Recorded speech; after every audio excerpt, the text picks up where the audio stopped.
Hey, it's Paris. You know I love sparkly things, right? Like stars. Duh. And thanks to Hilton and AutoCamp, I just slept under them. Picture me, serving looks by the fire outside my luxurious Airstream, making s'mores with the kids, while a national park is our backdrop. The great outdoors meets Hilton hospitality. That's hot. Explore all the new ways to stay at Hilton.com. Hilton for the stay. Welcome back to I Want That Too, the podcast where Disney merch meets Disney history. I'm entertainment writer Jim Hill, and as always, I'm joined by the lovely Lauren Hersey, who's just back from Kennywood, right? You and the family? Yes, I am recently back. I mean, I'm not at Disney, so I had to get the theme park fixed. I don't know. Is Kennywood in Pittsburgh a theme park or an amusement park? Is it an amusement park? I think it actually started out life as a classic trolley park, as in, it was one of these things that was built at the end of a trolley line next to a scenic lake, and it had a merry-go-round and a carousel, and it eventually became an full-on amusement park. And I think over time it has reclassified itself as a theme park. To be honest, the big question here is, did it have popcorn buckets? No popcorn buckets. Probably overpriced old popcorn. I don't know. But we are talking about popcorn buckets in today's show because not only do we have some new ones to talk about in the parks, but also in the movie theaters. Wondering if this is going to be a thing now that we're seeing. We're also going to talk about how Disney gets us to spend even more money than we were going to spend anyways without realizing it. And we're going to talk a little bit about, I'm sorry, Jim, but we're going to talk a little bit about Christmas before we even got to Halloween. Well, I oddly, on topic here, when Halloween comes crashing into Christmas, of course, that's where Tim Burton's Nightmare Before Christmas rises up, so to speak. And, that movie went out into theaters originally in 93. And what's been interesting is to watch in slow motion how the company has been kind of cashing in on Nightmare. Again, for example, we got Haunted Mansion Holiday at Disneyland Park in Anaheim back in October of 2001. And it was so popular, Tokyo Disneyland insisted on its own clone of it, Lauren. That started September of 2004. And just last year, I think we might have even talked about it on this podcast, the Nightmare Before Christmas light trail, the thing that was held at the Botanical Gardens. In fact, I know we talked about it on this show because I complained about there being no merch. Yes, and you were saying that you were hoping to get down there this year and that they were going to have merch this year? Yes, that they literally on the website have, this is a saying, they say, more scenes, more music, merch. Though, what's fascinating about this is, the whole how when it's winter here, it's summer in South America. Some clever boots at Disney went, well, wait a minute, A Nightmare Before Christmas, why don't we send it to South America in the spring? So that's where it was earlier this year. The Botanical Gardens down in Sao Paulo in Brazil, starting in May. But it's now coming stateside. Not only that, there's two versions of it this year. There's the one in the Botanical Gardens, again in the Bronx, and then the Lady Bird Johnson Wildflower Center in Austin. It's getting its very own version of it. By the way, the exact same date, September 25th through November 30th. But again, if you can't make it to either Austin or the Bronx, there is the long-awaited sequel to Long Live the Pumpkin Queen. Were you aware of this book, Lauren? No, Jim, I was not aware of this book. Same thing here. I mean, I was literally killing time today in Barnes and Noble, because Nancy finally, we're, finally at the point with her hip procedure, she can get back to teach water aerobics. So, again, I was How looking do you at go, by the way? And then the long live the pumpkin queen. But we need to talk about the swimming queen first. There we go. The water aerobics queen. Yeah, no, she, the little old ladies all over New England are rejoicing now because she'll lead a class. But no, I'm in there and I come around a corner and here's this display for Long Live the Pumpkin Queen and Hour of the Pumpkin Queen. And evidently there was a book that was released in 2022. Again, Long Live the Pumpkin Queen, which is evidently a standalone sequel to Nightmare Before Christmas. And number one, it was a New York Times bestseller. It's one of these things where, how did this get by me? But now here comes the sequel, The Hour of the Pumpkin Queen. And just literally got published last month, and Barnes & Noble has been doing this giant push. I'm dying to know who's the pumpkin queen. Is it Jack Skellington's daughter? Oh, no. It's Sally. It's Sally. She's the pumpkin queen. Okay. In fact, evidently the first book starts with them coming back from their honeymoon.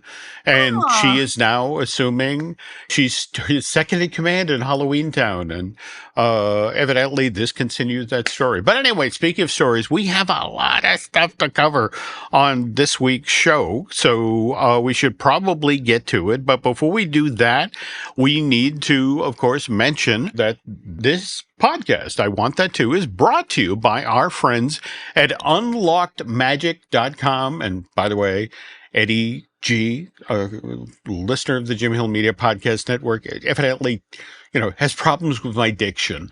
I don't see the unlocked, the ED part of unlocked well enough. So there's an ED in there, folks. Anyway, this is the same trusted team behind DVC Rental Store and DVC Resale. And if you are planning a Disney trip, they've got the best deals on Walt Disney World tickets, including the lowest price on party tickets for Mickey's Not So Scary, Mickey's Very Merry, and even Jollywood Nights. By the way, if you're thinking about doing any of those, folks, you might want to move a little quickly. The tickets are selling out. But whether it's your big family vacation or a quick weekend getaway, visit unlockedmagic.com to grab the best ticket deals and make your next Disney trip just a little more magical. And Jim, Eddie G, I do have to say, you have been dealing with a respiratory illness for the last couple weeks. So that could have maybe played a role in the ED. Or I could just have lousy diction. Let's not overlook the obvious. I'm a whiny baby man, okay? With lots of bad habits. So anyway, you were talking about popcorn buckets. I was talking about popcorn buckets because last week during Destination D23, this is where we're at, folks, is that they actually had a whole breakout conversation about the new popcorn buckets. Not sure if you saw any of that. So I thought we could just give our listeners some of the highlights from what popcorn buckets are out right now, because I think that, popcorn buckets are something that us as merch collectors and fans just can't resist. Okay. All right. So what do we find at the top of the pile? Okay, so this one is not technically new, but it is new to the East Coast. So we are talking about the Talking Mickey popcorn bucket that got released earlier in the year for Disneyland's 70th. So this is the one that talks, and it is now at Hollywood Studios. So he blinks, nods, talks back, and it is a $45 price point, but I think this is one of those Instagram worthy trophies if you can swing that. So big deal that it's now at Disney World. Interesting. So it talks and blinks. Didn't Universal do a Chucky that was kind of like this, which, by the way, wouldn't bring into my house with a gun to my head, but wow. But again, and just to be clear, only at Hollywood Studios. As far as I can tell, it is only at Hollywood Studios, and Chucky, I can confirm, is terrifying. I actually watched a video of that popcorn bucket.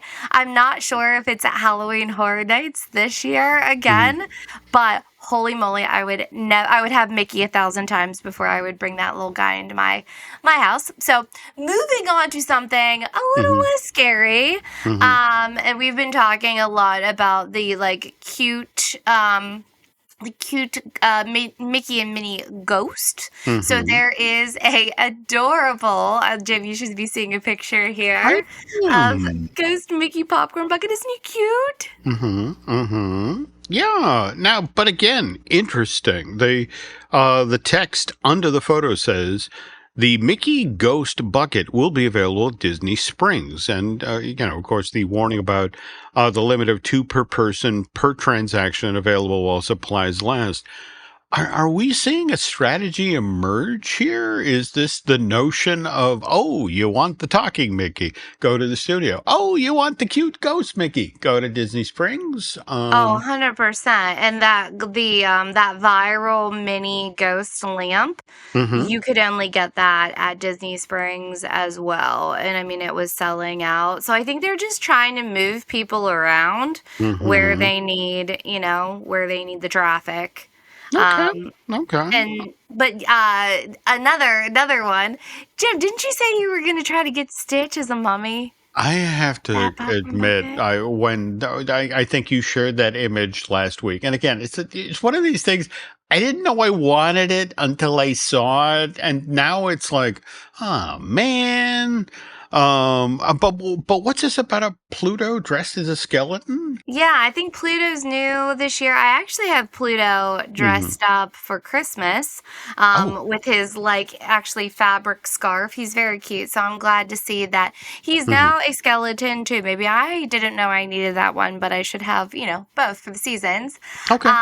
And then we have returning Jack Skellington, and then we have the Disney Starlight Parade buckets. So I think that kind of rounds out the new buckets, but there's a lot going on in the world of popcorn buckets at this exact moment. Yeah. In fact, we talked a little bit about this on Fine Tuning week before last, but Toy Story, it celebrates its 30th anniversary this year, originally released in theaters November of 1995.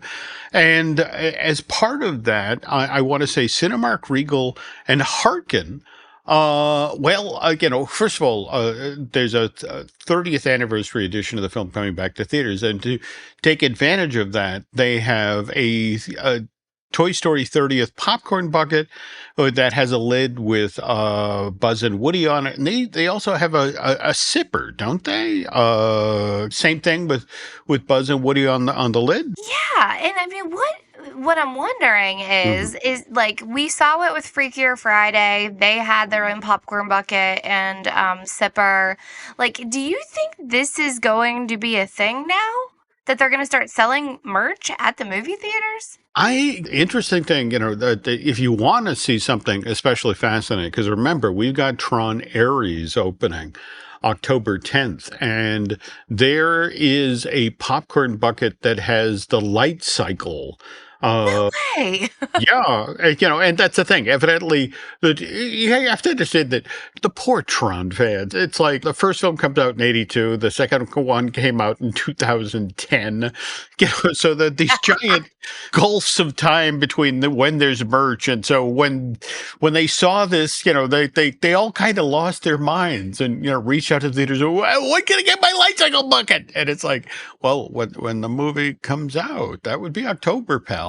So, that one likely will go really, really fast because Tron fans, they get so little and they grab whatever they can. Yeah, and I mean, so maybe this is the part of the strategy. It's like, okay, go to Springs, go to the studios, go to your movie theater if you want to get your hands on one of these popcorn buckets. For me, what's fascinating is we are watching Disney take its big marquee films and making merchandise available for its exhibitor partners. So, got to tell you, Lauren, I'll be fascinated to see what do they do for Zootopia 2, and what are they doing for Avatar: Fire and Ash in just a couple of months. I want to know if Hamilton, they re-released that in the theater for the 10-year anniversary, if they got a popcorn bucket. Did you take Lainey to see that, No, or? not yet. I think it was just coming out in the theaters this week. Can you believe it's Yeah, been 10 no, years? it was actually number 2 at the box office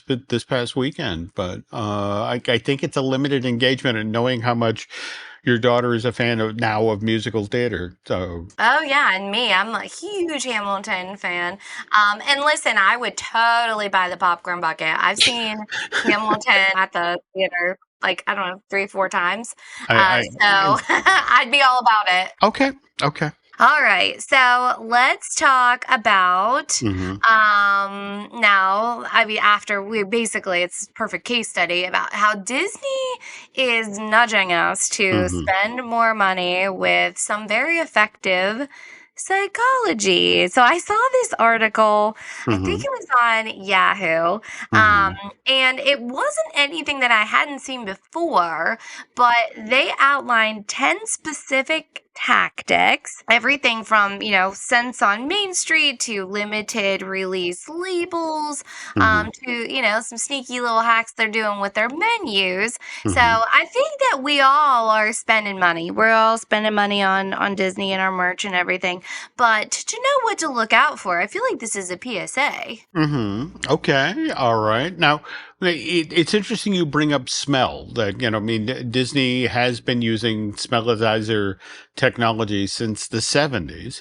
And the initial use was to sort of pump the scent from the Main Street bakery and the candy store. To the effect of you're walking by, oh, they're making the peppermint. Let's go in.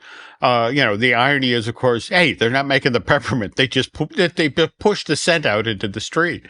Funny story about the very first person who actually used, smell to lure people into his shop at Disneyland. It was actually Don DeForge. He was a celebrity, used to star on the Ozzie and Harriet show, was their goofy next door neighbor, but he ran the Silver Banjo restaurant at Disneyland in Frontierland. And what Don did to lure people into his restaurant is he put 2 rain barrels in front of the entrance of the Silver Banjo and then threw raw onions into them.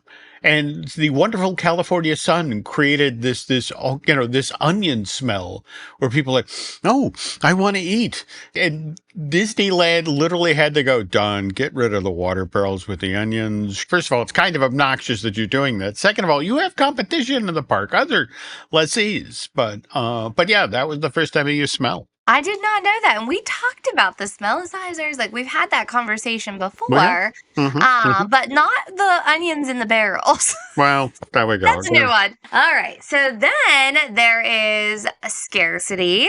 Hmm. So think of like the limited time, limited release, or event exclusive items. And I have to tell you about Hmm. one that is going on now that people are losing their minds over. So Hmm. do you remember earlier in the year when Disney World was doing the Run Disney marathons and we got Mickey and Minnie Brooks ghost shoes and Yes, yes, yes, I was like, yes. do you remember? Okay. Hmm. Well, my boss like lives for Brooks shoes, and so Sunday night I was texting him. There are new Disney villain Brooks shoes that are glow in the dark. They're the No, coolest thing no. ever. Okay. And these came out, they're the Ghost 17s, and they Hmm. came out as a part of the Run Disney Halloween half marathon weekend. So this last weekend Hmm. at out in California, because Hmm. I was telling him about them, and they were already on eBay for like $500. And I think that they don't go live on the Brook shop until this Thursday. But again, limited time, limited release, tied to Run Disney. classic, power of persuasion. So when something feels limited or rare, we're more apt to spend more money on it. I mean, I think it's probably what led to the $500 tennis shoes on eBay. No doubt. But what's fascinating also is that other ways that Disney gets you to spend, some of the stuff is subtle. Like, for example, what they do on the menus at the theme parks, where they have taken the currency, the little dollar sign, off of the menu. So, for example, when it says your cheeseburger is $29, it just says the number 29. And what I love about that is how exactly does that take the sting out? That it's still $29, but there's not a dollar sign in front of it. It must be cheaper. Is my brain really that stupid to fall for that? Honestly, of all of the tactics, this one, I've noticed that some restaurants don't put the currency, but I never connected that with getting us to spend more money. But those sneaky little buggers, they know exactly what they're doing. They do.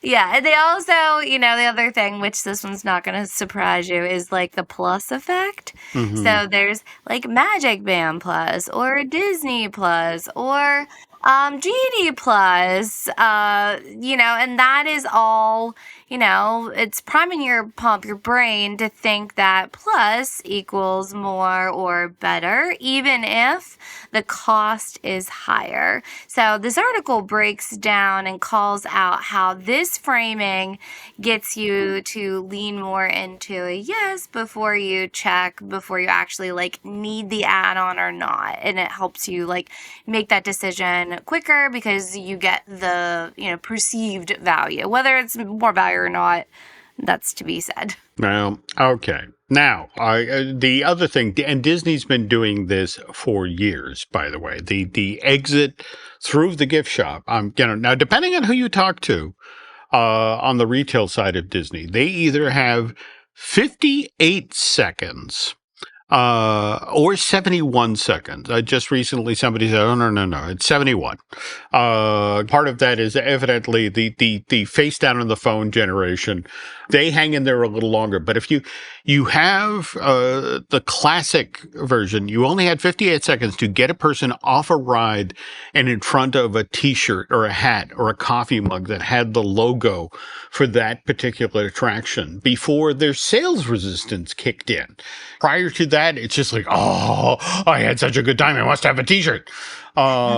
Which, by the way, just have to say here, the folks at who are in the process of putting together the merch for Rock and Roller Coaster starring the Muppets are just beside themselves with the notion of, oh my God, our gift shop is right there. They come off the ride, they're dizzy, they walk in, and Lauren, there are already fights about no. Spirit jerseys have to be here. The big ticket item has to be here. You put your polo shirt over there, pal. And the T-shirt goes over there. We want to get them for $70. So something with Dr. Teeth on it. But it's a free for all already. I mean, the merch people can't close Rock and Roller Coaster starring Aerosmith faster. They want to get the Muppets merch in there so fast. Oh, people are going to lose their minds over it. And we talked last week about the Food and Wine Muppets merch. So hopefully that'll get our Muppet fans through until they can get their hands on some Rock and Roller Coaster starring the Muppets merch. And, the industry I'm in is, advertising. And do you know how many times it takes somebody to see an ad before they even realize that they saw it?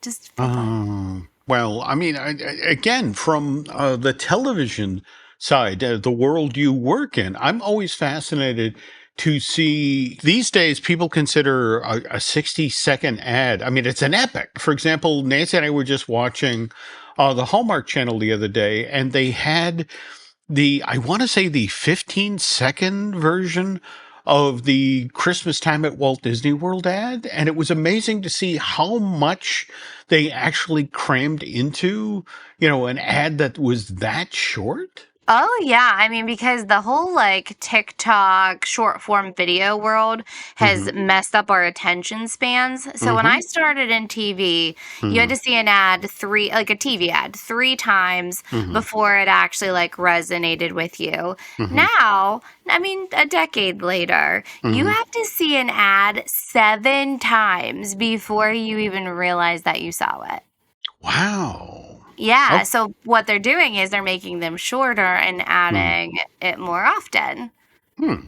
Okay. All Yeah, it's right. fascinating, right? Like, so there's a lot, like, people are very, very deliberate Mm-hmm. about how, when, and how often you're exposed to things. All right, so back to this. Okay. So, 2 more quick ones. Mm-hmm. We have the blind box mystery items. So, think of pins, the wishables. We got like our Labubu's, which I'll tell you about that offline. Mm-hmm. Because you can't go a show without talking about Labubu's. Anyways, so doing that, it almost forces repeat buys so that like our collector friends can complete their set. Like we've talked about my little guy who's 8 miles. He's Mm-hmm. like the number 1 collector and he cannot sleep at night if he doesn't have every one of something. So that's pretty sneaky there. And Mm-hmm. then right now you can see it all the time. They're doing that collectible like monthly series, like what we Mm-hmm. saw with the Stitch Attack snacks and the Yep. Disney Eats collection. They're giving us something new every month because they are smart, smart, smart at merchandising, and it works. Bottom line, folks, none of this is really nefarious or evil, but it's just Disney being exceptionally good at the psychology side of retail. And but if you're budgeting, knowing the playbook that the mouse is working on you helps decide. Particularly if you're looking to buy a memory and not effectively being nudged into making a purchase. Right. Can't blame them for being good at the game. Everybody's playing it. There we go. There we go. All right. So next up, we are talking about Christmas, and I am full-fledged Christmas over here. I told Jim over the weekend. Mm-hmm. I booked a trip to take Lainey to visit New York City. It is her first time for the holidays. So we are super, super jazzed. And so our head is already, in the holidays, like it or not. But Mm-hmm. we are not alone in that because I saw this story that over at Disneyland Paris, some Mm-hmm. of their Christmas decorations are already going up in the park. And as you can imagine, the internet Mm-hmm. has thoughts. And as of sitting here today, it is still September. What are you thinking about that, Jim? Well, now, what intrigues me about this is that the fans are reporting they've seen garlands and wreaths going up at the Walt Disney Studios store in Paris. Now, correct me if I'm wrong. That's over at the Walt Disney Studios park itself, the one that's going to be rebranded next year as Disney Yes. Adventure World. Yeah, the one that Dim Schul always talks about. Yeah. Now, quick question: do we know if this is like a Christmas themed store? Like that one at Disney Springs, like Once Upon a Christmas Time. Is No, no, no, no, it's oh not. It was like they're just getting ahead of the game because I thought that too. I was like, is this just a theme store? I mean, there's Christmas stuff all year long in the Magic Kingdom at Walt Disney World. yeah. Okay. I mean, the weird thing is, I mean, again, Nancy and I spend entirely too much time in our local Target. In fact, just today, literally when we were in there, we had employees coming up to Nancy. It's like, "Oh, you're back to teaching." I mean, they know they know us, they know our lives. But again, I want to say, I walked in at the tail end of August and September, and they had their giant bats dangling because Halloween was already under. I mean, the giant bags of candy were right there at eye height. So in the retail space, they try to get these things going a full 2 months ahead of time. So, is this really be something different that Disney's doing than what's going on in the really for real retail world, or? I mean, they're like full blown Christmas at Hobby Lobby.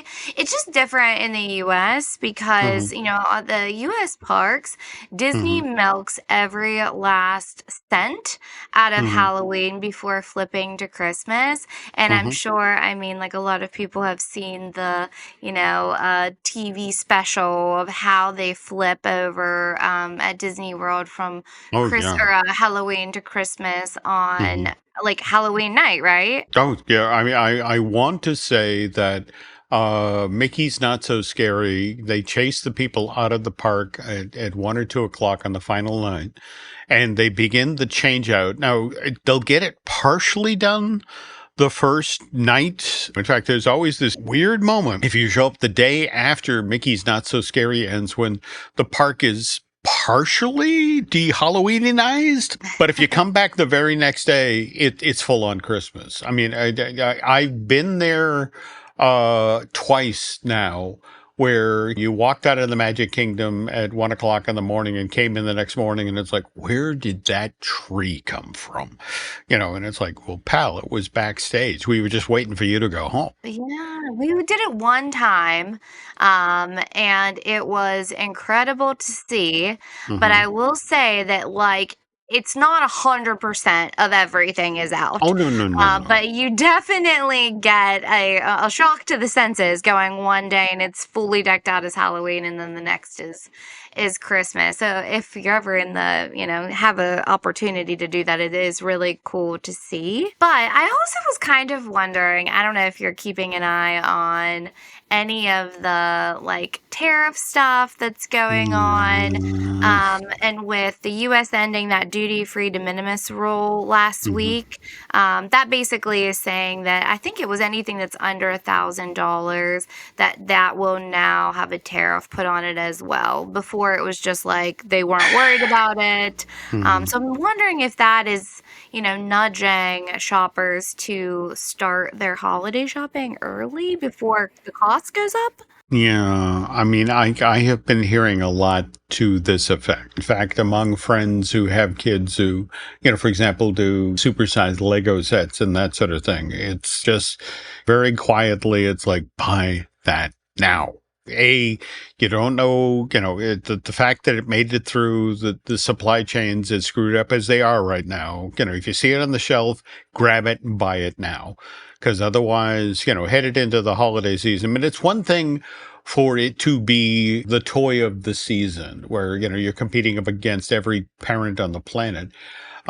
This holiday season, it's more a case of there may not be the supply for anything. So just, again, a word of caution. Again, in the spirit of the season, the spending time with the family is lovely and holiday goodies. But face it, for the young people in your life, they want things for Christmas. So I know it's September, and again, we're talking about how we really should be, it's even early now to be talking about Halloween, but Lauren is not wrong. If you have a child that wants something particular for Christmas this year, start now. Just saying. Okay. And I already did with Miles, because I just have a feeling that there's things that we're not going to be able to get that are in high demand that, take the tariffs out of it, just things that are going to be popular that people will want. Like, if I knew, like, I've actually started doing just a little bit, just for the things that, like, are non-negotiables that they're really wanting and looking forward to. So, if you're a Disney fan with a holiday shopping list, you just may not want to wait till Black Friday this year. No, Sorry. No, I'm just saying that. On the other hand, it's important to stress that things are nice, but experiences are also cool. And you were mentioning that you and Lainey are going down to New York in November. In fact, it's kind of killing me that you'll be there and I have to be in Florida for APA at the same time. But while you're in town is when that Rob Lake magic with the guest stars, The Muppet Show is being presented at the Broadhurst Theater. And speaking of magic, we would be remiss if we didn't talk up our brand new show here at the Jim Hill Media Podcast Network, The Case For with Chris Cox, which we had the inaugural episode drop last week and got a nice reaction, and we have another one coming up shortly, don't we? Yeah, Wednesday. So we're going to put that out there. We've got some cool videos to go along with it. So if you haven't checked that out yet, you're getting Jim, you're getting Len, and you're getting Chris. And Len and Chris are going at it and making a case for last week was park hopping. So I'll be anxious to hear what's coming down the pike this week, but encourage you to check it out. And Chris has a tie to Broadway. He was on Broadway for some time with The Illusionist, right? He was. In fact, he's going back to New York for a little bit. I'm sorry, I'm blanking the dates. Will he be there when I'm there? I think you're going to miss him too by a week or two. But tell you what, we'll get the info and share that on the next I Want That Too. And speaking of which, folks, when we get back from this break, we're going to continue, or hopefully wrap up, our Disney serial story. But first, this. With a major selection of the looks your kiddos love, starting at just $4 in the Walmart app, a new school year means a stylish new them. Who knew? Find skater skirts and Crocs that say, I'm casual but cool. Sparkly sneakers that say, it's my classroom, you're just learning in it. And preppy polos that say, I'm the teacher's pet, even if they're mommy's menace at home. Find their favorite styles starting at just $4 in the app. The Walmart you thought you knew is now new. This episode is brought to you by Nespresso and Samra Origins by the Weekend Coffee Collection. Introducing Samra Origins. My collaboration with Nespresso is a connection to my roots, to my mother, Samra. Coffee that hits the right notes. It transports you. Crafted with unique notes and bold, soaring flavors. Experience a taste that moves you. Nespresso and Samra Origins. Discover more at Nespresso.com. Welcome to Only Murders in the Building, the official podcast. Join me, Michael Cyril Creighton, as we go behind the scenes with some of the amazing actors, writers, and crew from season 5. The audience should never stop suspecting anything. How can you not be funny crawling around on a coffin? No, that's true. Catch Only Murders in the Building official podcast, now streaming wherever you get your podcasts. And watch Only Murders in the Building, streaming on Hulu and Hulu on Disney Plus for bundle subscribers. Terms apply. And we're back. All right. Again, I talk entirely too much about, the time I spend at Target, but again, I'm there 3 times a week at least, wandering the aisles. And if you walk up and down the cereal aisle there, you're going to see boxes of Post Honeycomb, Lauren. You're going to see Kellogg's Honey Smacks, General Mills Honey Nut Cheerios, not to mention Honey Bunches of O's. And given this high concentration of honey, Lauren, I am honestly surprised, again, whenever I go in that aisle, that I don't bump into Winnie the Pooh, just standing there with a bowl in his hand, just sort of, what am I going to eat next? Now, interesting, there have been a couple attempts at making an official Winnie the Pooh cereal. In fact, Nabisco took a stab of it in the 1960s, and then Kellogg's especially moved into the Pooh cereal market in the early 2000s. But Lauren, none of this would have been possible. None of it would have happened if Walt Disney hadn't decided that he wanted to make a Winnie the Pooh movie back in the 1930s. There was a Winnie the Pooh movie in the 30s? Well, see, now the book, the first Winnie the Pooh book published in October of 1926. And by the way, when I interview with Jim Cummings, the official voice of Winnie the Pooh, and Tigger on Fine Tuning a couple of weeks back. He mentioned that the Mouse House has something special in the works for next year, 2026. That's the 100th anniversary of the publishing of that A.A. Milne book. And so just saying this in advance, folks, Year of Pooh, and supposedly something huge Disney has in the works. So be aware.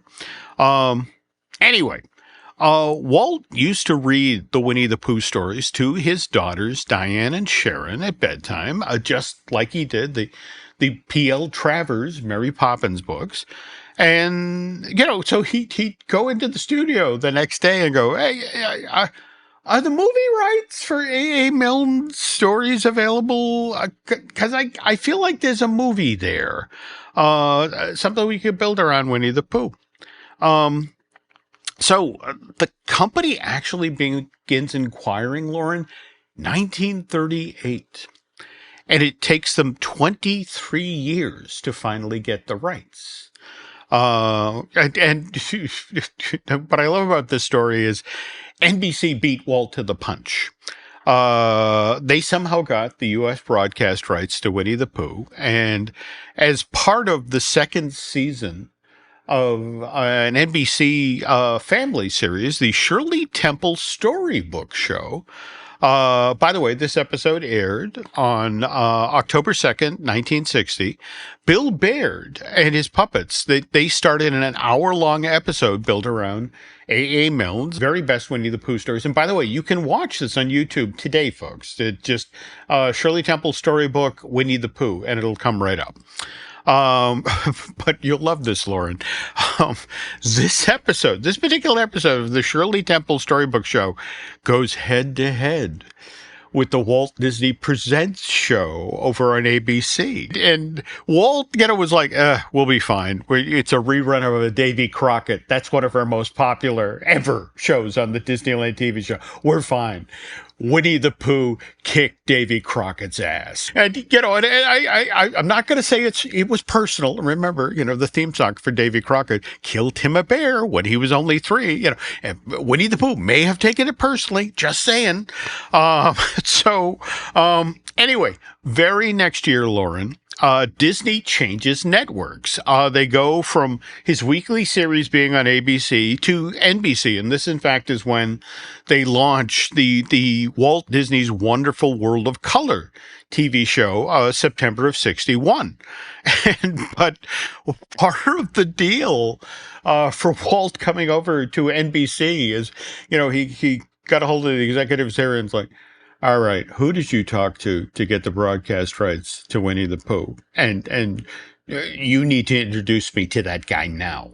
So anyway, within weeks of that meeting, Walt Disney Productions has the rights to make a full-length animated version based on the A.A. Milne books. And Walt's hope at this point, remember, it's 61. That the Winnie the Pooh movie will go into production as soon as work is done on the studio's next full-length animated film, and that's Sword in the Stone. So, Lauren, work begins on a full-length version of Winnie the Pooh in 1962.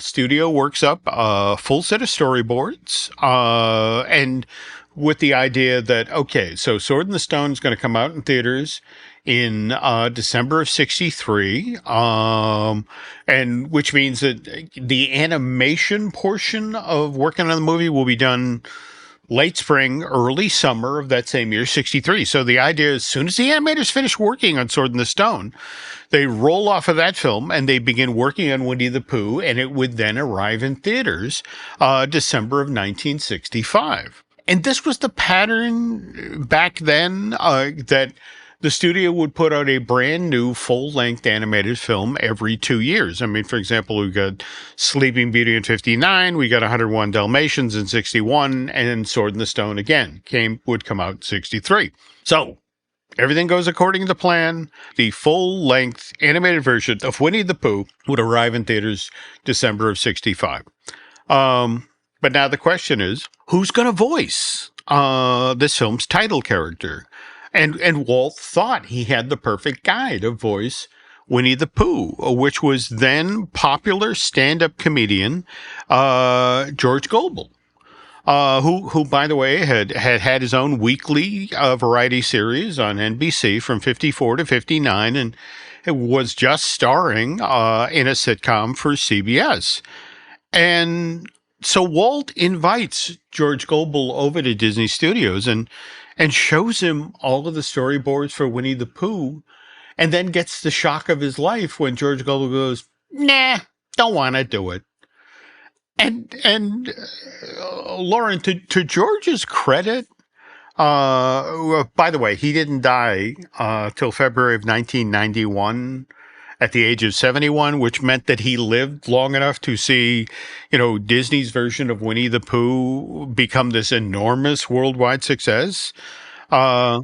But he later admitted, okay, I made a mistake, that he passed up this huge career opportunity, by turning down Walt Disney's offer to come voice title character in Winnie the Pooh. But as Goebel explained in an interview he gave in the 1980s, just as Disney's getting ready to launch the new Adventures of Winnie the Pooh animated series, and he says, well, look, all right, I had seen animated cartoons before, and successful animated cartoons were things that had action in them. I mean, Popeye fighting with Bluto, and Bugs Bunny outsmarting Elmer Fudd. And, so I'm looking at these storyboards that Walt had done for Winnie the Pooh, and I see this bear doing exercises in front of a mirror, and then dangling from a balloon, getting stuck in a rabbit hole. And I could think it's like, this looks like a really boring cartoon. I mean, what kid is going to sit here and watch this? Where's the action? And he said, look, in hindsight, I didn't get it. I didn't realize that Winnie the Pooh wasn't going to be your standard cartoon, that it was supposed to be gentle, whimsical, not action-packed. So, but he wanted to say, career-wise, biggest mistake of my life. I never should have turned that part down, but hindsight's always 20/20. And at the time, I thought I was making a smart move. And, but the interesting thing is that because George Gobel, the show business pro, turned down the opportunity to voice this title character for again, Disney's full-length version of Winnie the Pooh, it shook Walt. I mean, he looked at the thing. This is a sure thing. This is going to be a hit. But when Gobel passes on the project, Walt now has second thoughts, and he begins to second guess himself in regard to, well, is there really a market out there? Will a Winnie the Pooh movie do well at the box office? But Lauren, the studio had spent so much time and so much money already in developing a full-length, animated version of Winnie the Pooh. I mean, the Sherman Brothers, had literally finished working on Mary Poppins and then wrote a full score for Winnie the Pooh. The company, at this point, cannot walk away from the investment. Just think of the money that the studio spent on getting the film rights for Winnie the Pooh. So in the end, Walt just can't bring himself to pull the trigger on a full-length version of Winnie the Pooh. So what he says to his animators is, all right, as soon as you're done with the Sword in the Stone, you're going to start on the Jungle Book. That's going to be our studio's next full-length animated movie. And by the way, that had more than its share of production problems. Bill Peet, the head of story on 101 Dalmatians and Sword in the Stone, fought so fiercely with Walt about what a movie version of this Rudyard Kipling book should look like. And, it got so bad that when Walt wouldn't embrace Bill's ideas, he quit the studio. January of 1964. The guy had worked at Disney since 1937, Lauren. In fact, he had gone from being an assistant animator, and over 27 years, he'd risen up. He was the head of the story department at Disney, and he felt so strongly that Walt was wrong about his take on the Jungle Book, that he walked out the door in 1964 and launched a career as a best-selling author of children's books. But now, because Pete's exit, Jungle Book falls behind schedule, and it doesn't make it out into theaters in December of 1965. It takes till October of 1967. Now, mind you, Walt was right. Jungle Book, when it finally got out into theaters, was one of the studio's biggest successes of the 1960s, but it would arrive 20 months later than it was supposed to. And as for Winnie the Pooh, Walt was like, all right, we're not going to do the full-length animated feature, but we will do a featurette. We're going to take the first 20 minutes of what we developed for the Winnie the Pooh movie, and that'll be the story, And then, as an insurance policy, we'll send this thing out into theaters paired with one of our live-action movies. That way, even if Winnie the Pooh isn't something that American audiences are interested in, because Walt is suddenly thinking, well, what if this is just a UK thing? Maybe they only like whimsy and charm over there. So it's like, okay, so we'll send it out into theaters. As to what this has to do with breakfast cereal, we will talk about that in a sec. But first, this.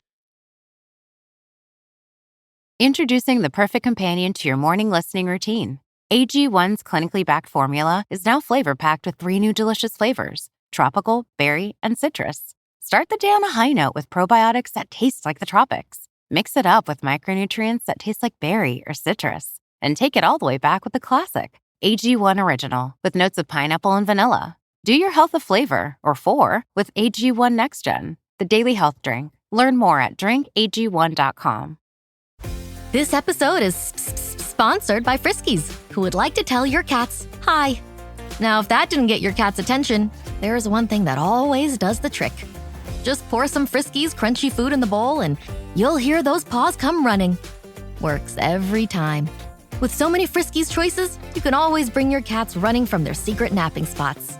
There's always more to explore. See for yourself at friskies.com or visit your local store. Mint is still $15 a month for premium wireless. And if you haven't made the switch yet, here are 15 reasons why you should. 1, it's $15 a month. 2, seriously, it's $15 a month. 3, no big contrast. 4, I use it. 5, my mom uses it. Are you playing me off? That's what's happening, right? Okay, give it a try at mintmobile.com/switch. Upfront payment of $45 for 3-month plan, $15 per month equivalent required. New customer offer first 3 months only. Then full price plan options available. Taxes and fees extra. See mintmobile.com. And we're back. Okay, again, just to quickly recap here, Walt had been pursuing the movie rights to Winnie the Pooh since 1938. He finally acquires the film rights to A.A. Milne's stories 1961. 23 years, only to then lose his nerve in the summer of 1963. So he decides, we're not going to do a feature-length Winnie the Pooh. We're going to do a featurette. And the interesting thing, irony here, is when they were having all of their issues with the Jungle Book, this is when Walt, in 1964, turns to his animators, okay, while we're figuring out what's going on with Jungle Book, you guys work on the Winnie the Pooh featurette. I'll get this straightened out. Don't worry about it. Anyway, animation is completed, summer of 1965, and only then do the animators pivot to working on Jungle Book. And now Walt's decision is, okay, so what live action movie do I put? The featurette, which, by the way, Lauren, is called Winnie the Pooh and the Honey Tree.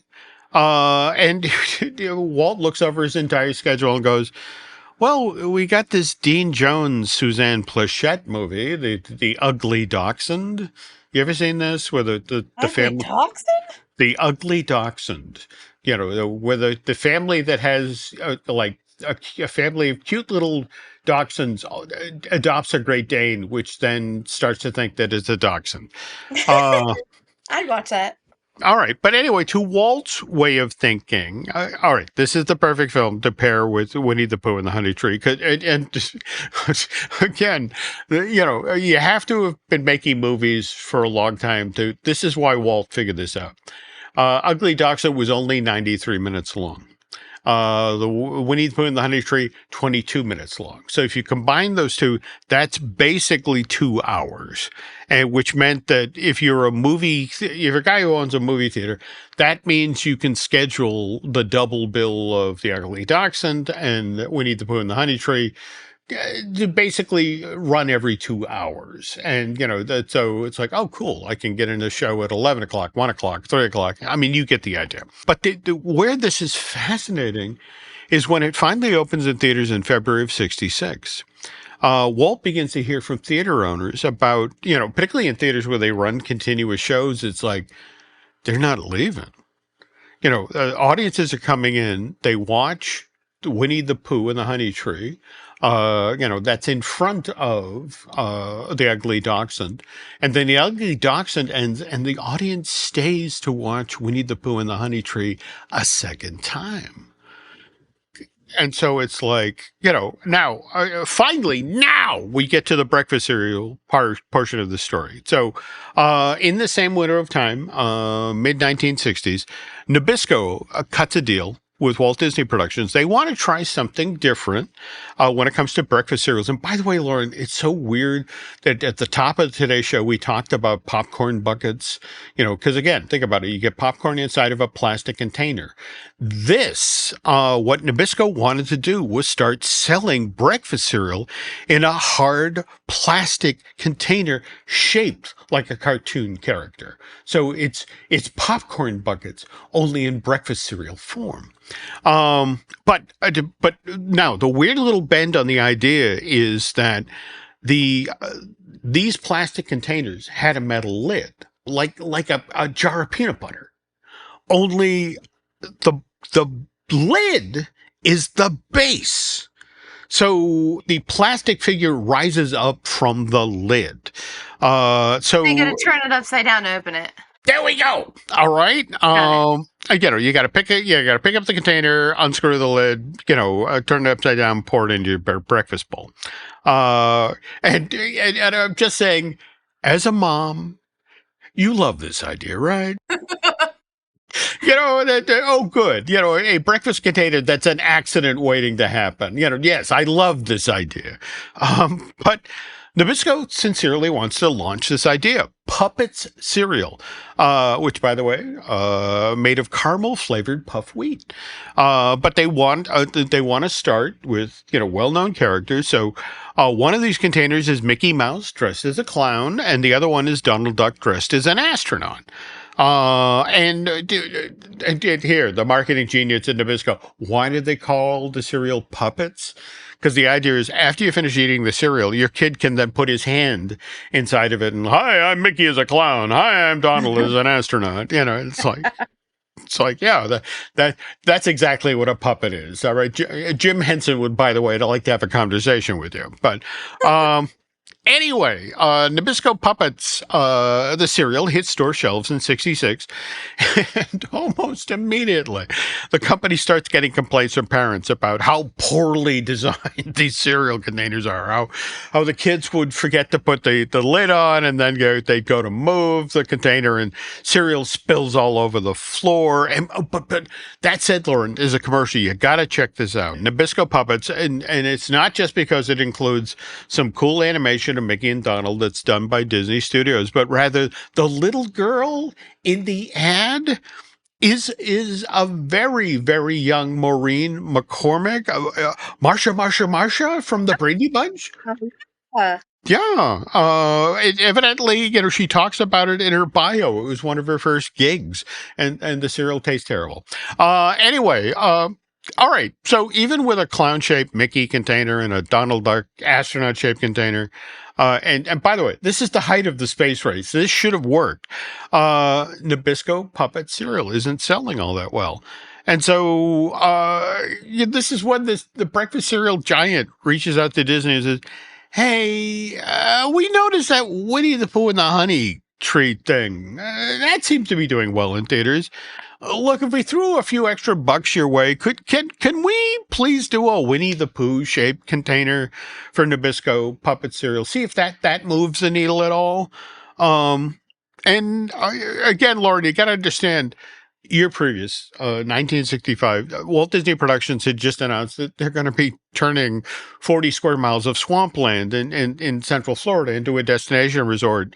And, Walt's now staring down the barrel of like, well, how the hell am I going to finance that? And it's like, so, when Nabisco shows up and says, hey, if we throw some more money at you, absolutely. Yeah, sure. Walt is, yes, please. Oh, here he is. But the irony here, by the time the Winnie the Pooh shaped container begins arriving on store shelves, fall of '66, Nabisco's already made the hard decision that it's going to cease production of puppet cereal in the coming year, largely because of the design flaw in the container. But what Nabisco and Disney wasn't ready for was these Winnie the Pooh shaped cereal containers just flew off of store shelves. I mean, kids at that point were looking for Winnie the Pooh in any way, shape, or form, especially when it came to breakfast time, which now brings us to Breakfast Buddies, which Nabisco put in boxes of its honey rice and honey wheat cereal in 1968, which, by the way, was just in time to cash in on the theatrical release of Winnie the Pooh and the Blustery Day, which, by the way, Disney, same exact battle plan, send it out into theaters, partnered with another live-action comedy from Disney. This one was called The Horse in the Gray Flannel Suit, and what a surprise, it also starred Dean Jones. By the way, we will get to this part of the story on next week's show, but as for that Winnie the Pooh shaped container of Nabisco Puppets cereal, Lauren, it is now among the rarest of Pooh-related collectibles. Very, very hard to get. And, if you head over to eBay, every so often one will show up over there with a price where it's like, am I paying for your kid's college? It's a cereal box. But anyway, so there, we finally get back to the cereal portion of today's show. Jim, you poo-pooed cereal at first. Can you believe we're doing a 3-parter on cereal? There's just so much. No, it's crazy. But again, think about how much of every day of our lives we're sitting there at the breakfast table reading the back of a box. You're right. All right. Well, I think, though, on that note, it's time we close up shop for today. Okay, I can get behind that idea. Besides, I suddenly want breakfast cereal. Anyway, if you want to keep up with everything that's going on over on the Jim Hill Media Podcast Network, please follow us on social, and don't forget to check out our Patreon for bonus shows and early access. In fact, didn't we just decide, like today, we're doing a special bonus show for Patreon about the Viewliner at Disneyland? Yeah, it was like a tie. It was the Viewliner and Rocket to the Moon, and I think you're going in that direction. So we'll add Rocket to the Moon to the next go round in October. See if maybe we can get that one covered. But make sure you're checking out Patreon, even if you become a free subscriber. And if you like today's episode, please leave us a quick review. It really helps more people find out about I Want That Too.